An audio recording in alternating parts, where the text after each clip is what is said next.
Okay, what's up, guys? I went to this weird convention thing that like a friend of a friend put on. It was kind of like weird Hicktown.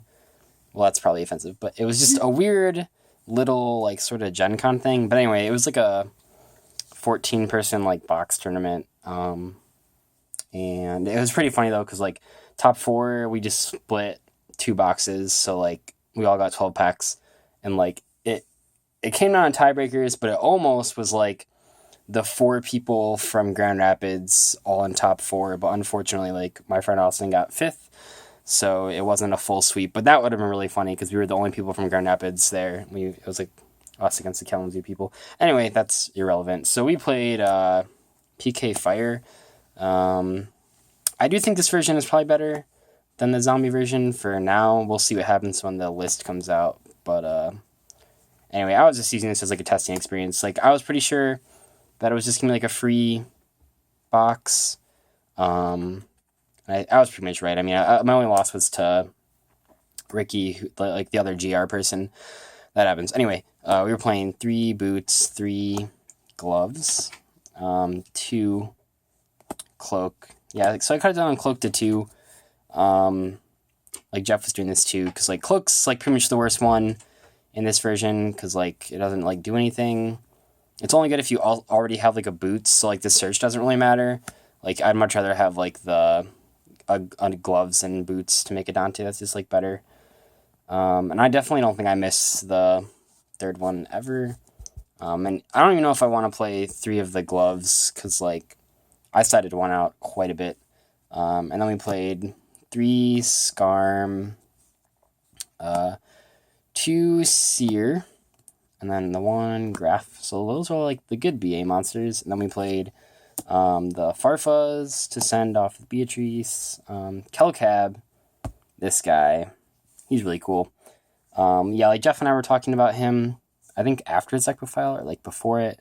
Sometime outside the deck profile, Jeff and I were talking about Calcab, and like Keith said it was like one of the best ones. So basically, Calcab's good because like if you have any BA monster and a Calcab and your opponent has 2 back row, you can just like push through both of them, because like you just normal summon the Calcab, especially the other BA, make a Dante, and they have to like strike it, and then like Calcab bounces the other one back to their hand, so you can just like Terror Top or whatever after that.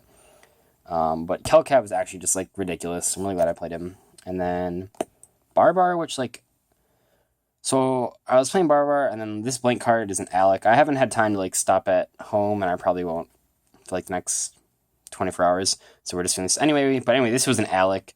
So I played Barbar and Alec instead of, I cut like the mass changes that Jeff was playing, because like it was only good in the mirror match, and I knew there was only one mirror match of this tournament.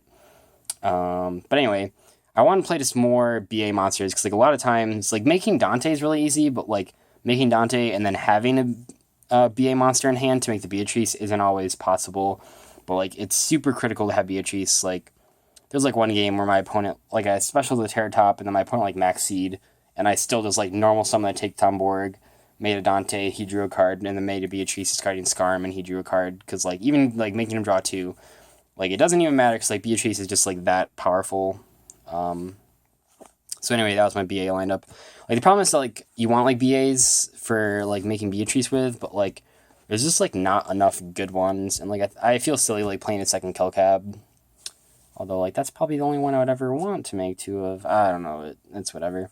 1 tour guide, because tour guide is pretty cool, and then the 3 Terror Top, as well as the 1 Take Tomborg. I think this is the correct number to play.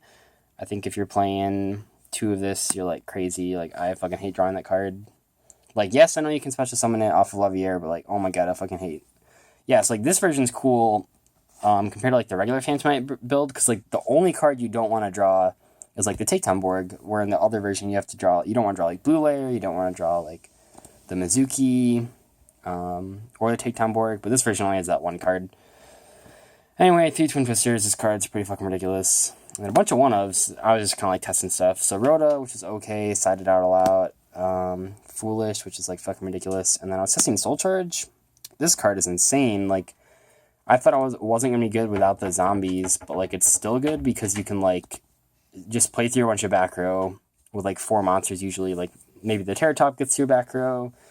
Like you summon Dante and they strike it, and then like you summon like a gloves and a boots, and then you make a Dante and they strike that one too. And I used to like soul charge for 4 and like get them. Like this card's actually, yeah, it was just fucking stupid. Like those kinds of plays were happening all the time. Played one Allure. Like the OCG is playing Allure in like every single Phantom Knight build, so I thought I'd try it out. It was really good actually. Like there was like one game where I opened like boots and like no other monsters, and I like allured into a Terror Top and a Soul Charge and just like went off. That was pretty ridiculous. I liked it though, and I like drawing into side deck cards. It's kind of neat.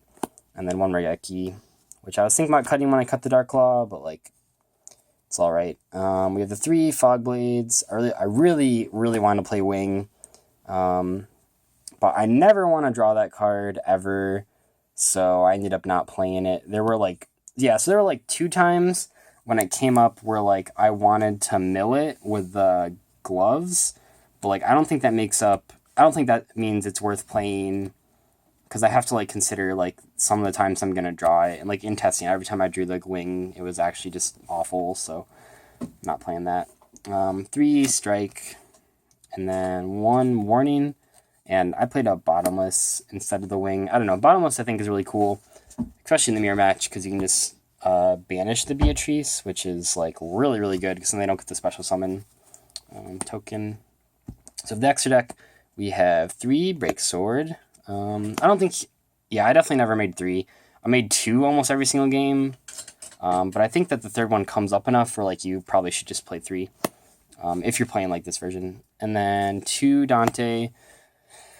Like, if you're playing it correctly... Whoops, there's my finger. If you're playing it correctly, like, I don't think it ever comes up where you need a third Dante, because you can just, like, recycle them. So that's fine. And then 2 Beatrice. She's actually just the win condition of the deck and just really, really stupid. So, like, I played, like, the Pilgrim, obviously. But, like, honestly, I never summoned the Pilgrim because, like, every single time I summoned a Beatrice, I just won. Like, it's actually just that dumb of card. There was, like, one time where, like, my opponent, like, dwellered and then ran over it. But outside of that time, that might have just been testing. I don't even know if that was the real tournament. I don't think that was in the real tournament. But, every single time I summoned Beatrice, like, I won, which is actually just stupid. Like, God, that card's so fucking stupid. But we're playing it anyway. 1 Exceed Rebellion, 1 Key Beetle. Like, I play the Key Beetle, especially when you're not playing Dark Claw. Like, it's worth... probably shouldn't tilt that. It's, like, reflections. Anyway, I still think this is worth playing, even if you are playing Dark Claw. I just think Key Beetle is such a powerful card. And I definitely made it. It's just really good for applying pressure, because it just have to deal with so many threats. Especially when both players are like on minimal resources. And then we played 2 Levier. Definitely make 2 like all the time. If you're not making 2, if you're playing this deck and you're like thinking about cutting Levier to 1 because you don't make 2, like you're actually just playing it wrong. Like, I don't know what to say. Like, I'll admit it. Like, I was playing it wrong too at first. Like, when I was playing 1 Levier, and I was like, I don't think you need to play 2. But, like, no, like, you definitely need to make 2, like, all the time to win. And then 1 Nightmare Shark. Never made it. And then 2 F-Zero. I don't think I made the second one, but, like, it definitely comes up against Cosmos sometimes when the games go really long. Side deck was 2 Max C for the mirror. 2 Enemy Controller, also for the mirror. I actually played against the Mermail, and, like, yeah, he, like, summoned, Red Eye's Flare Metal, and it took me, like, down to 4,000 life points to fucking deal with it, and I was just really pissed. But anyway, I ended up stealing it with Econ, just, like, attacking for game, and he was pretty pissed, so it happens. Econ's really good for attributing those, Flying Seas and whatnot. 1 system down, so, like, there was only 1 good Cosmo player at the event, and all the other ones were just, like, really bad, so I didn't think I needed 3 of these, and I don't think it mattered.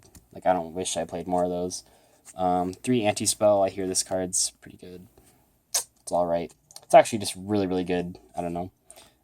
3 Mask Restrict. Didn't play against any Monarchs. I did play against a Magic Spectre, though, and, like, boy, when you... Yeah, I feel bad for Magic Spectre players, because, like, everyone's already siding these 6, so, like, those cards are just auto-win against you, and they have, like, 6 copies of it. 3 Magic Deflector. I wasn't siding into this as much as I used to. I don't think I need to side 3 of these anymore. I think, like, 2 is definitely fine. There's just, like, not enough to take out. And then I was testing this shitty card, so... Let's see if I can focus the camera. So basically, you can, like, activate this and summon it as a token. That's not really relevant. What's more important is that during the turn... during any turn other than the turn it was sent to the graveyard, you can banish this to negate a trap card. So that can work against continuous traps, obviously, but it also stops any traps. But more importantly, if you made Beatrice and your opponent flipped like a Shadow Mirror, you could like send this during their turn, and then on your turn, banish it to negate the Shadow Mirror. That never came up, and this card's probably garbage, but I wanted to test it because I was just there for fun.